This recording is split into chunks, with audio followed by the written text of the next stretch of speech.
Hey guys! So today, magbabasa ulit kami ng bagong kwento ni Kaislyn. So ano yung kwento natin for today? Basahin mo, Kaislyn. Si Pilong Patako. Okay, si Pilong Patago.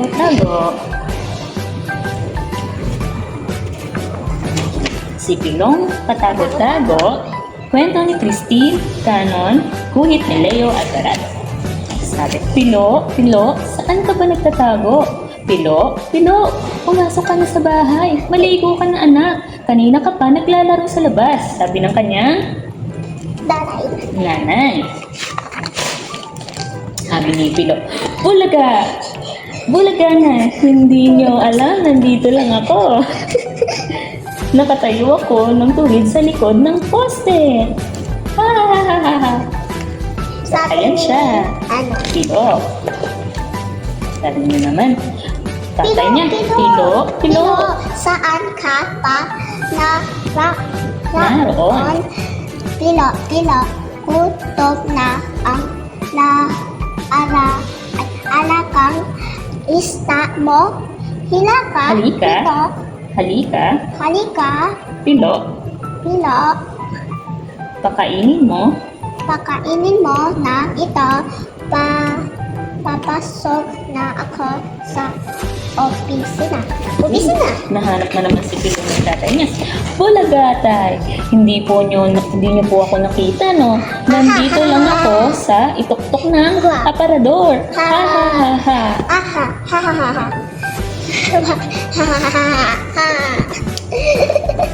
Okay. Pilo, saan ka na ba nagsuot? Pilo, lumabas ka na. Malamig na ang tanghalian mo. Kanina pa ako nakahain sa mesa. Bulaga. Sige, ba tayo? Ate, Pepeng, di mo ko nakita, no? Narito lang ako sa loob ng tampak bata.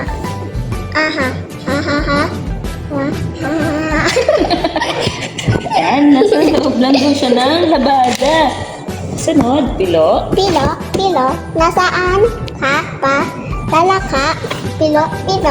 Kailangan na nating umalis. Nariyan na ang tricycle sa baba. Sige ka, mahuhuli ka na naman tayo sa eskwela.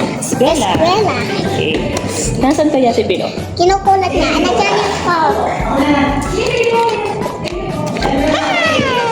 Ang sabi, Bulaga. Kuya, di mo ko nakita, no?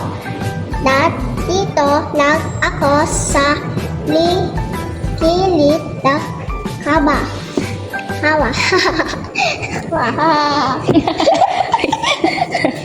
Ayan, nandun lang pa siya sa gilid. Parang showing nila yan. Yes, drawing nila. Okay, next. Ano next? Next, Bulaga. Ay, diba? Pilo. Alis na tayo, anak. Bibili pa tayo ng pantalon mo. Pantalon mo. Kaya si Pilo, Bulaga, hindi niyo ako nakita, no? Nakasiksik lang ako sa gitna ng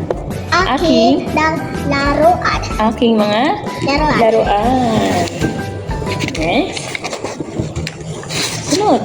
Nahanap na naman si Pilo. Pilo.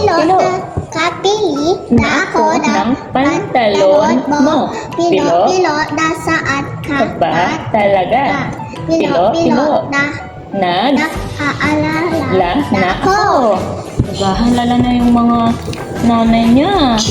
Bakit kaya di pa rin ako nakikita ni inay? Ang tagal ko nang naghihintay. Nakakangalay. Isang oras na yata ako nakayuko. Sige na nga, lalabas na ako. Wala. Oops, nasan kaya si Pilo? Ayun. Inay! Umiiyak si Pilo, naliligaw na siya. Naliligaw kasi sa nakakatakot yan. Yes, ang sabi dito. Bulaga. Bulaga Pilo. Pilo, nandito na si Inay. Akala mo di kita makikita, no? Tahan na, anak. Oh, umiiyak si Pilo. Tapos Ganda pa rin na. ang ano, kwento. Ganda ng kwento. So, anong natutunan mo sa kwento? Pilo. Si Pilo ay laging, Natatakot. oh, dapat ba laging nagtatago pag hinahanap ni nanay? Apa. Opo. Kailangan hindi ka magtatago kapag hinahanap ka nila nanay, nila tatay, ni ate, ni Ni kuya. kuya. Kasi, nung nagtago si Pilo, bigla siyang nawala siya, naligaw siya. Umiiyak. Kaya umiyak siya. Kaya ano kayo natutunan ni Pilo? Sa tingin mo, magtatago pa si Pilo? Hindi na. Hindi na kasi natuto na siya. Ayan, kaya ang title natin si Pilong Patakot, takot. Okay. Yay. Bye-bye. Bye-bye.